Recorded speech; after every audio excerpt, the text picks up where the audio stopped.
Gracias, sí. Excusas que quiero, para dar inicio al panel, presentar a nuestros invitados.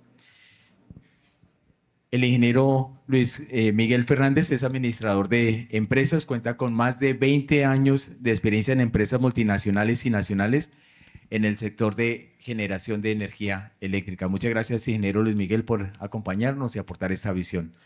Y al ingeniero Iván Martínez Ibarra, ingeniero industrial, especialista en gerencia de calidad y se ha desempeñado como secretario de infraestructura de la alcaldía de Cartagena y viceministro de infraestructura también en el Ministerio de Transporte. Ingeniero Iván, muchas gracias por acompañarnos. Y la moderación del ingeniero Carlos Pantoja García, ingeniero electricista, especialista en potencia y distribución con más de 40 años de experiencia en el sector eléctrico, en la dirección de proyectos de redes de distribución urbanas y líneas de transmisión y subestaciones. Ingeniero Carlos, bienvenidos y muchos éxitos en la moderación. Muchas gracias, Carlos. Muy buenos días. Vamos a dar inicio a este panel de generación para atender el mercado eléctrico de la región Caribe y agradecer primero al ingeniero Iván Martínez por su participación y al doctor Luis Miguel Fernández por aceptar esta invitación de ASIEN. Después de escuchar al ingeniero Juan Carlos Morales en la presentación anterior, nos queda una preocupación enorme del estado del sistema eléctrico colombiano. Y por eso hemos querido en este panel pues invitar a dos personas que tienen que ver exactamente con el tema para tratar de entender qué nos puede venir en un futuro inmediato. Así que vamos a hacer una secuencia de preguntas para que podamos ir explicando qué se puede hacer para enfrentar la situación que en este momento se ha planteado por XM a nivel del sistema interconectado nacional. Entonces, vamos a iniciar con Luis Miguel. Una pregunta importante y muy oportuna, y es cómo las plantas térmicas, especialmente las de TEPSA, que representan, es la mayor planta térmica de la región, con 790 megavatios, se ha preparado para enfrentar un problema como el presentado acá y que adicionalmente es un problema recurrente por efectos de el cambio climático. Buenos días a todos. Muchas gracias por esta invitación. De verdad que es importante desde la región tener la oportunidad de discutir estos temas de tanta relevancia para el país y para nuestra región. Las plantas térmicas hemos venido a la luz del seguimiento regulatorio y del compromiso que tenemos con la confiabilidad del país, en una preparación permanente para poder brindar esa confiabilidad que nos exige la regulación y que el sistema demanda de nosotros. Esto conlleva a una inversión permanente en modernización, en mantenimientos, en buscar eficiencia, en buscar extensión de vida útil de los equipos y en estar permanentemente preparados para atender lo que se requiera de nosotros. No solo desde el punto de vista técnico, desde el punto de vista regulatorio, desde el punto de vista de abastecimientos de combustibles. Nosotros, desde el año 2010, vimos la necesidad de asegurar la materia prima que se requiere para brindar la confiabilidad y fuimos fundamentales en el desarrollo de la única planta de regasificación con la cual hoy cuenta Colombia y lo que nos permite atender el 100% de nuestras necesidades de consumo de gas. En el pasado fenómeno de Niño, que fue un fenómeno de Niño muy intenso, se reflejó en el año a finales del 2023 y casi que en gran parte del año 2024. Las plantas térmicas a nivel nacional, en los momentos más críticos, entregaron más del 50% de la demanda total del país. Y las plantas de la región Caribe contribuyeron con el 30% del total de la demanda del país en el momento más crítico de ese fenómeno de Niño. Y las plantas que yo represento, TEPSA y Termocandelaria, entregamos hasta el 15% de la demanda total del país, generando con gas natural, que obviamente es mucho más eficiente y amigable con el medio ambiente que combustibles líquidos, que es otra de las alternativas que tenemos disponibles. Entonces, nosotros estamos aquí para que el osito no se caiga en la bicicleta. Y en ese sentido, hacia adelante, un poco lo que mostraba Juan Carlos de las experiencias internacionales, si bien la demanda de energía viene creciendo de manera significativa, creo que ahí mostraba en su balance un potencial déficit ya para el verano de 2026, eso es mañana. Vemos las experiencias en países como España o países que van mucho más adelantados que Colombia en la transición energética, en donde se ven costos, Gabriel lo mencionaba en una de sus inquietudes, costos de atención de la demanda crecientes significativamente, Alemania, España, Inglaterra. Más recientemente el apagón de España, que sacó casi el 70% de la demanda. Entonces, teniendo en cuenta todas estas circunstancias, Colombia necesita crecer su capacidad instalada. Todos los recursos son bienvenidos. La renovable no convencional es un complemento que se requiere, no es un reemplazo a la firmeza.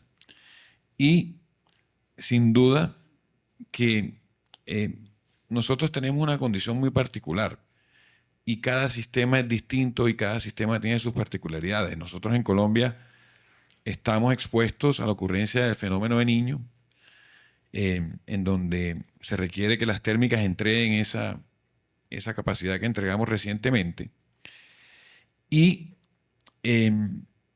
creo que hacia adelante vamos a seguir jugando un papel, vamos a seguir siendo necesarios para Colombia. Y ahí hay un dato muy preocupante que menciona Juan Carlos en su presentación, y es el nivel de éxito que están teniendo los proyectos renovables no convencionales, y proyectos convencionales prácticamente no hay. El último proyecto convencional que entró fue nuestro cierre de ciclo en Termocandelaria a finales de octubre del año 2023 y fue fundamental para que Colombia no sufriera un déficit energético durante el fenómeno de Niño. Entonces, se requieren todas las tecnologías y las térmicas van a seguir siendo requeridas con mayor frecuencia. Hoy en día, con nivel de embalses al 86%, en el periodo de máxima demanda en la región Caribe, nuestras plantas TEPSA y Termocandelaria tienen que operar prácticamente casi que a plena carga para que Colombia pueda atender adecuadamente su demanda. Ya el pico de demanda no se cubre solamente con hidráulicas. Sí. Siguiendo con la idea que manifestaba el ingeniero Juan Carlos Morales ahorita, hay obsolescencia en redes en el sistema interconectado. Y quería preguntar por qué puede estar pasando con nuestras plantas térmicas. Tengo como referencia acá que TEPSA entró en 1989, Flores en 1993, Cartagena 1980, Guajira 1983 y Termobarranquilla 1980.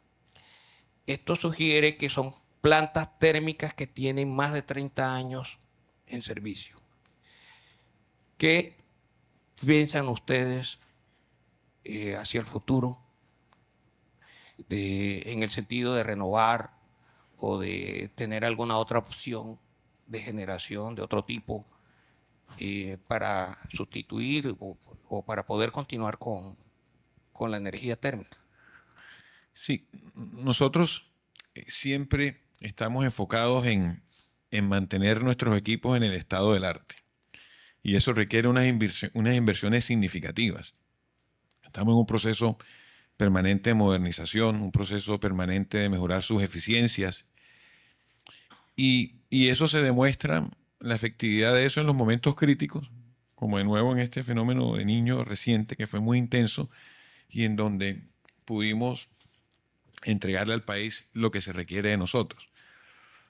En nuestra planta de Cartagena, en Termocandelaria, hicimos una inversión de más de 250 millones de dólares, en donde cerramos el ciclo de esa planta, una planta que producía 314 megavatios, tuvo un aumento de potencia de un 80% y produce 566 megavatios, y una mejora en eficiencia del 33 al 53%. Con el mismo gas que producíamos 314 megavatios, hoy producimos 566 megavatios.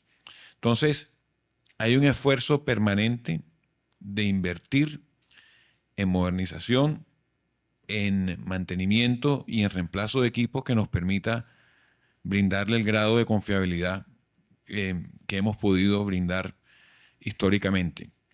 Y hay algunos equipos o unas unidades de generación ya más antiguas que estamos siempre a la expectativa de buscar de pronto un reemplazo para reemplazarlas por unidades más modernas, nuevas, pero eso depende de los esquemas de expansión mediante el esquema de cargo por confiabilidad y depende también de que tengamos la solidez económica para poderlo realizar. Y aquí aprovecho esta pregunta para mencionar un tema que tenemos que resolver como país y como región, y es la situación de las distribuidoras. Hoy en día, a nuestras compañías se nos están debiendo del orden de 670.000 millones de pesos en energía que entregamos. Entonces, en la medida que no contemos con esos recursos, pues es difícil pensar en seguir invirtiendo y seguir expandiendo. Y de ahí la importancia de que el sistema común todo funcione. Porque cuando se empieza a rezagar la inversión, se empieza a rezagar la expansión y ahí vamos a situaciones de déficit. Y cuando hay déficit, no hay precio caro para ningún bien. Gracias. Ok. Entonces vamos a continuar con el ingeniero Iván. Ingeniero Iván, usted tiene una experiencia enorme en la parte de la energía solar. Y todo este desarrollo solar que se viene dando, pues escuchábamos ya que enfrenta un problema de incorporación al sistema interconectado nacional. Sin embargo, hay cantidades de proyectos, yo no pude encontrar la cifra exacta de cuántos proyectos solares se están desarrollando en el país. Hay una cifra cercana como de 13.500 proyectos en este momento, incluyendo los proyectos particulares, es decir, proyectos que se han hecho pues, en casas y en viviendas de todo tipo y en comercios pequeños. 13.500. Pero de esos proyectos se esperaban que 316 proyectos entraran este año y solamente entraron 55. Eso es una condición que manifestaba ahorita el ingeniero Juan Carlos Morales, que podía tener un problema. Pero tenemos otras aplicaciones de esa generación y esas aplicaciones están referidas a las comunidades energéticas. Son cantidades de energía solar que están entrando, que están sustituyendo parte de la demanda. Y la pregunta sería, ¿cómo ve la aplicabilidad operativa de las comunidades energéticas? Es decir, ¿qué ¿cómo se aplica, qué aplicabilidad tendría las comunidades energéticas para continuar desarrollando creación de energía solar? Bueno, muchas gracias por la invitación a compartir nuestras ideas en todos estos temas. EGAL en el año 2016 vio la necesidad de una fuente alternativa de generación porque veíamos que la hidráulica no estaba creciendo al ritmo que debería crecer. O sea, siempre que Colombia tenía un déficit de energía, la solución era que montaba una gran hidráulica. Pero vimos que la última gran hidráulica, que es Hidroituango, ha tenido bastantes problemas. Y ya montar una gran hidráulica se ha vuelto un tema sumamente complejo. El tema ambiental es muy diferente a lo que era hace 15, 20 años. La compra de terrenos es muy diferente. Una hidráulica necesita mucha tierra, muchísima tierra, y es invasiva desde el punto de vista medioambiental. En su operación, pues es muy querida en el sentido de que se ve que es muy amigable con el medio ambiente, pero la construcción no lo es, a diferencia, supongamos, de una térmica que ocupa muy poco espacio y el impacto en su entorno es bastante bajo. Y nos dimos cuenta que la otra alternativa que tenía Colombia en ese momento estaba un 80-20, 80 hidráulico, 20 térmico, ya va la térmica subiendo bastante. Vimos que en la térmica el inconveniente era el costo del combustible. De pronto los combustibles iban a subir mucho de precio y eso iba a aumentar mucho el valor de la energía en el país y que se necesitaba diversificar esa matriz. Nosotros empezamos con una planta muy pequeña de 3.6 megavatios en Bayunca, en Cartagena. Fue nuestro primer proyecto. Fue la segunda planta conectada a la red eléctrica nacional. Y de allí empezamos a desarrollar muchos otros proyectos. En este momento hemos desarrollado más de 450 megavatios de potencia en diferentes proyectos. Algunos proyectos los hemos desarrollado hasta el final, otros proyectos los hemos vendido en la mitad del camino. Y creemos que la energía solar es un muy buen complemento. Un muy buen complemento. No es la solución, como bien han dicho aquí. Se necesitan de todas las fuentes. Con el tema puntual de las comunidades energéticas, pues lo vemos con muy buenos ojos. Pero hay que tener mucho cuidado en el romanticismo que se le presenta. Es decir, una planta solar, si bien necesita muy poco mantenimiento, que esa es una de sus grandes ventajas, necesita un mantenimiento y necesita un cuidado. Y si nosotros vamos a una comunidad o el gobierno va a una comunidad y le dice, mira, te quiero ayudar porque no quiero seguir pagando este subsidio tan alto, yo te voy a poner una planta solar y con esto tú debes consumir gran parte de tu energía para yo no tener que seguir pagándote ese subsidio. Eso en el papel se ve muy bueno, muy bonito, cierra financieramente. Es un proyecto que me parece muy interesante y que me gustaría apoyar, pero con unas salvedades. Debe haber un responsable de esa planta. El responsable no puede ser la comunidad, porque la comunidad no es responsable de nada. La comunidad es una cantidad de personas que a la hora que hay un problema no aparece nadie. Entonces, lo que va a hacer es un fiasco en el sentido de que se van a invertir billones de pesos, porque aquí no estamos hablando de miles de millones, sino de billones de pesos que se quieren invertir en estos proyectos. Y al cabo de unos 2 o 3 años no va a haber paneles solares, no va a haber proyectos, no va a haber nada. Entonces, yo le agregaría a esa idea un intermediario que se debe crear, unas empresas o unos responsables de estos activos para que a la vuelta de 3 años no estén los paneles solares en una casa de empeño allá en el barrio abajo ni nada de eso. Entonces, eso necesita un poquito en los ingredientes de realismo de nuestras realidades para que sea exitoso, pero considero que puede ser una muy buena solución. Muy bien. Ingeniero Iván, ¿qué otras alternativas a la solar tiene la región Caribe para generar energía? Bueno, la región Caribe tiene un recurso eólico y solar interesante. Eso es por todo sabido. Es muy importante que nos enfoquemos en energías que realmente sean una solución en el mediano, largo plazo y corto plazo ideal. Y hago este comentario porque la eólica marina, la eólica offshore de la que tanto se habla, tanto se discute, que suena muy bueno y en lo personal la hemos estudiado muchísimo en EGAL. Tuvimos la oportunidad, hemos estado en 2 mundiales de eólica offshore en España, donde va todo, literalmente todo el mundo de la eólica marina a esos eventos. Y es clarísimo que hoy en día no hay ninguna sola planta eólica marina que tenga cierre financiero per se, solita. Todas necesitan un apoyo del gobierno impresionante.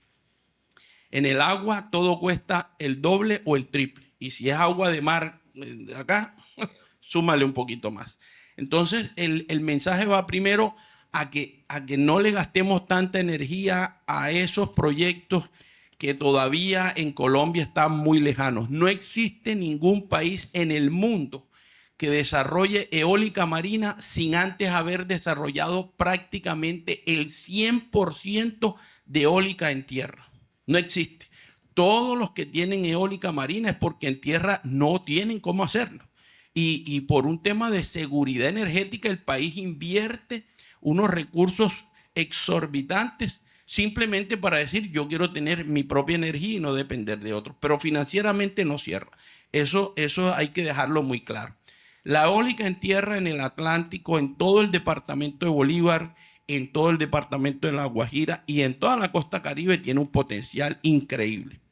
Nos hemos encontrado con algunos inconvenientes con respecto a la eólica puntualmente, y para responder tu pregunta, la eólica la pongo ahí chuleada, que es importante.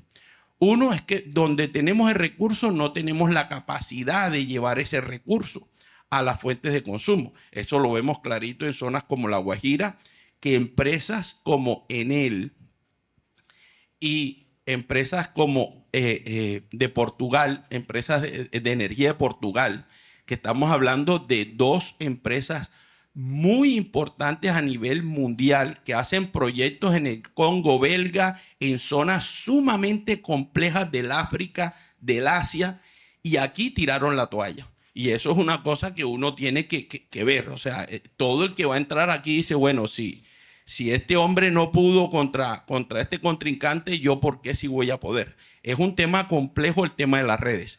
Atlántico, Bolívar no tienen ese problema tan grave.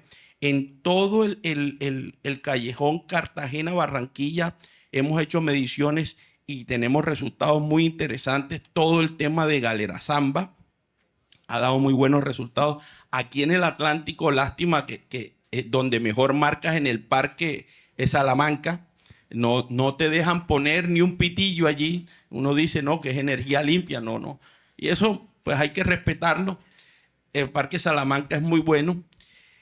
Entonces yo diría que la eólica tiene un potencial muy bueno. La solar con baterías, para que ustedes tengan una idea, el tema de la batería, ¿cuánto cuesta? Si van a montar un parque solar de unos 100 megavatios, que más o menos le va a costar unos 70 millones de dólares, 75 millones de dólares, todo el parque, eso es lo que va a costar la batería para un día de almacenamiento.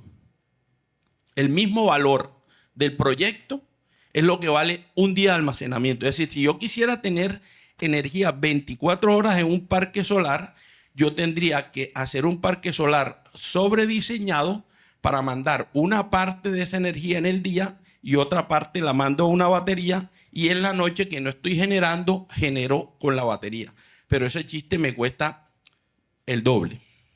Entonces, y eso que las baterías han caído de manera exponencial, al igual que lo han hecho los paneles solares. Estos números que le estoy dando es con batería bien económica. La idea es que sigan bajando, pero en este momento esa es la situación. Por lo tanto, si yo voy a tener un CAPEX del doble, el costo de la energía, pues alguien tiene que pagar ese CAPEX y se me va al doble. Entonces, en una zona conectada, como estamos nosotros, pensar hoy en proyectos con batería todavía es algo complejo. En zonas no interconectadas, cuando yo compito con diésel, sí cierra financieramente y cierra muy bien. En zonas no interconectadas. En zonas conectadas no funciona muy bien. El negocio de la batería va a venir porque cuando tengamos estas superproducciones que van a venir de eólica y de solar, va a haber momentos en el que el sistema no necesita la energía.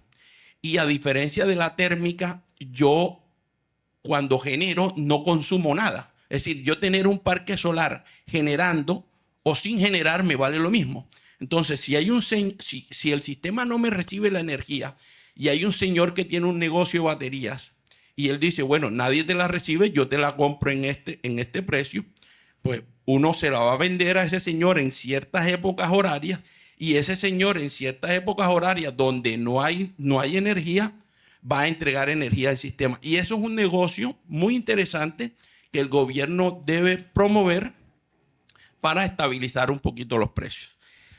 Una fuente de energía que no hemos analizado mucho en la costa Caribe y que en EGAL estamos revisando proyectos es la biomasa. La biomasa tiene una gran ventaja y es que yo tengo una energía renovable que me genera 24 horas. Las energías solares, supongamos, energía solar de concentración térmica y demás, no ha sido exitosa en el mundo. Las grandes plantas de concentración solar que utilizan sales para guardar la energía y producir 24 horas no han sido exitosas en el mundo. Hemos visto noticias hace poquito, las plantas pioneras grandes de 100, 150, 200 megas, no les ha ido bien en el mundo. Las plantas que aquí en algunas universidades veo que le gastan mucho tiempo a eso, que es mareomotriz y undimotriz. Mareomotriz es que yo genero con el cambio de la marea. Nosotros aquí no tenemos cambio de marea, así es que aquí no puede haber mareomotriz. Y la undimotriz, que funciona con el movimiento de las olas, pues hoy en día no hay ningún proyecto de alto nivel que esté generando recursos. Eso lo hacen en zonas en el norte, en el Mar del Norte, donde no tienen sol, el viento es complicado y necesitan sacar energía de cualquier parte, entonces van y buscan esa energía. Nosotros aquí eso no es negocio. La biomasa le vemos un potencial interesante y más porque vemos demasiada tierra inutilizada. Nosotros estamos en el negocio solar que necesita mucha tierra y pasamos visitando terrenos por toda la costa Caribe y nos sorprende la cantidad de tierra que hay aquí donde no hay ni vaca, no hay agricultura, no hay nada. Todos piensan que iban a construir un hotel y que más adelante van a hacer unas viviendas, pero no hay nada. Esta energía permite asociar a campesinos a que siembren una serie de productos que aquí le llamamos trupillo, que son materiales que crecen muy rápido, y esos trupillos se podrían ir a alimentar una gran planta de biomasa y generar mucho trabajo. Ese sería un proyecto del gobierno muy interesante para los campesinos. Ahí de pronto respondo tu pregunta rápidamente. Ok, muy bien, muchas gracias. A ver, una pregunta final para Luis Miguel. Hay debates permanentes sobre el concepto de energía firme. Los térmicos tienen prácticamente bien definido su concepto de energía firme, pero se ha venido desgastando un poco el concepto de energía firme para los hidráulicos, debido a la vulnerabilidad que se ha presentado con el cambio climático.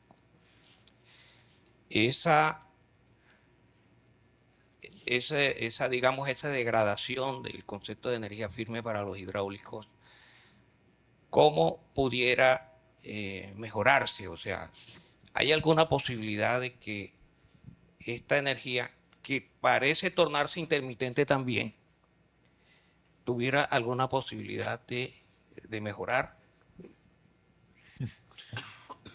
A ver, de nuevo, con los crecimientos de la demanda de energía y el balance de potencia que se ve en el corto plazo, aquí necesitamos todas las fuentes de generación posibles. La energía hidráulica tiene su energía firme también y está claramente definida en la regulación y está técnicamente respaldada, y en los eventos críticos se ha visto sus niveles. Si nosotros entregamos hasta el 50 o un poco más de energía que se requiere en los momentos más críticos, es porque las hidráulicas están entregando su energía firme también, y eso ha evitado que se presente un racionamiento. Entonces, cada energía tiene su atributo y la ha entregado cuando se ha requerido. La hidráulica, la térmica y la renovable en las proporciones que técnicamente son sustentables.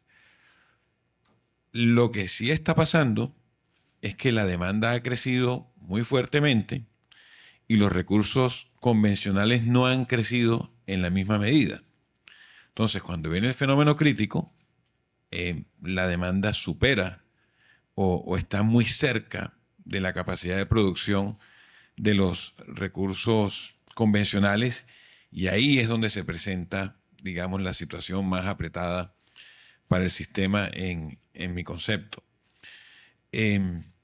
Tenemos que seguir creciendo con energía firme en los atributos que cada tipo de tecnología tiene, y en ese sentido yo creo que más que una deficiencia en energía firme por una tecnología específica, lo que se está dando es un crecimiento de la demanda muy por encima o ya cercano a los límites que la energía convencional existente puede cruzar el balance entre demanda y oferta. Sí, se pensaba que con la energía solar existía la posibilidad de mejorar el volumen útil de los embalses. Pero eso se ha ido neutralizando con el crecimiento de la demanda. Sí. Ese crecimiento de la demanda, y lo mostraba ahorita Juan Carlos, está haciendo que el tiempo de uso del volumen útil esté reduciéndose muy rápidamente. Es decir, que hacia futuro necesariamente tienen que entrar plantas o hidráulicas, que creo que no van a entrar por mucho tiempo, y quedaría solamente el concepto de térmicas. ¿Sí? La demanda está creciendo alrededor de 400 megavatios año. Eso implicaría la implementación de plantas de alrededor de 400 megavatios térmicos. ¿Hay alguna posibilidad de desarrollo de ese tipo de proyectos?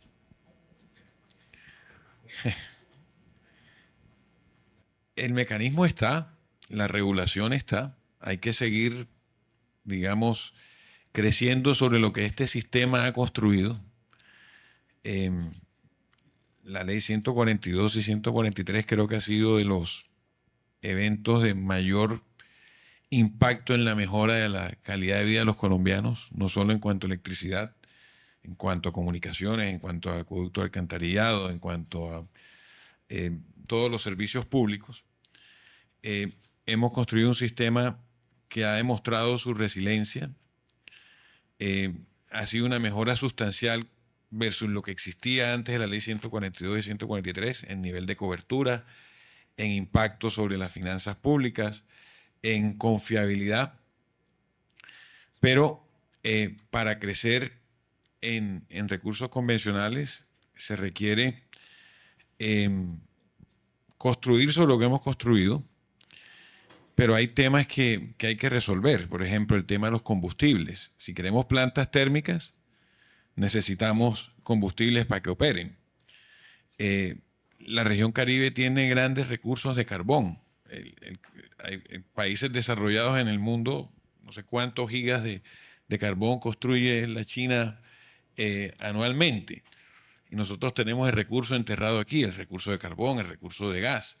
Entonces, tiene que ser una política energética integral, donde se desarrolle la capacidad de producción de la materia prima que se requiere, y obviamente ahí con condiciones regulatorias estables y señales de política energética estable, y obviamente que el sistema común todo funcione, que si yo vendo la energía, me la paguen para poder pagar en los recursos de combustible en los que empleo, los créditos en los que incurrimos para poder atender las necesidades de la compañía, y obviamente el mantenimiento y la inversión en expansión. Entonces, el tema es muy profundo. Hay que lograr que la cadena funcione: abastecimiento, generación, distribución, pago de las facturas, que se generen, se desarrollen, digamos, la capacidad de producir la materia prima y condiciones adecuadas para que la inversión se siga dando como históricamente se ha dado. Colombia tenía 8 gigas de capacidad instalada antes de la ley 142. Hoy tenemos 22 gigas de capacidad instalada, 21 gigas de capacidad instalada, una demanda creciendo muy fuertemente y un sistema que está muy apretado y potencialmente entrando en déficit ante una situación crítica por necesidades de expansión de capacidad. Listo. Carlos, podemos hacer una pregunta. Para nuestros invitados, si hay alguna inquietud o pregunta, análisis que quieran hacer, ingeniero Cristian, de nuestra Junta Directiva de Cinatlántico. Bueno, yo he estado escuchando, mencionando, que ustedes mencionan frecuentemente que se ha ido creciendo la demanda, que hay una estrechez en el margen de generación, pero yo no he oído ninguna cifra. ¿Cuál es el margen de generación actual y cuándo se espera cruzar ese margen de generación con con la demanda? Yo creo que el gráfico de Juan Carlos lo mencionaba. Yo no vi porque no tengo ok. gafas. Perdón, estoy preguntando. De acuerdo con los cálculos de XM, están mencionando verano del 2026, un 3%, un 2 al 3% aproximadamente. En potencia de energía firme versus la demanda si se presenta un evento crítico. Y creo que ahí también lo mostró Juan Carlos en su presentación.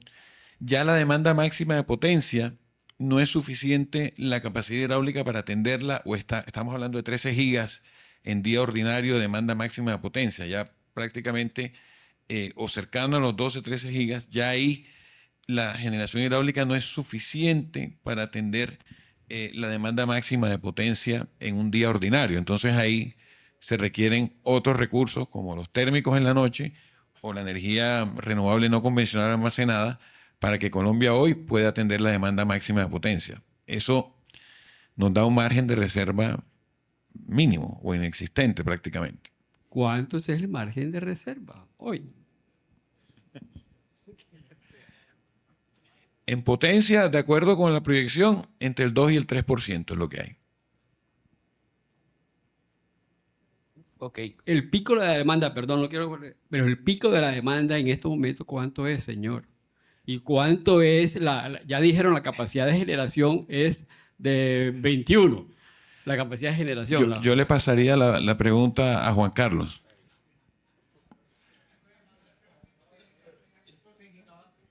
$12 gigas. 12 gigas. Si yo divido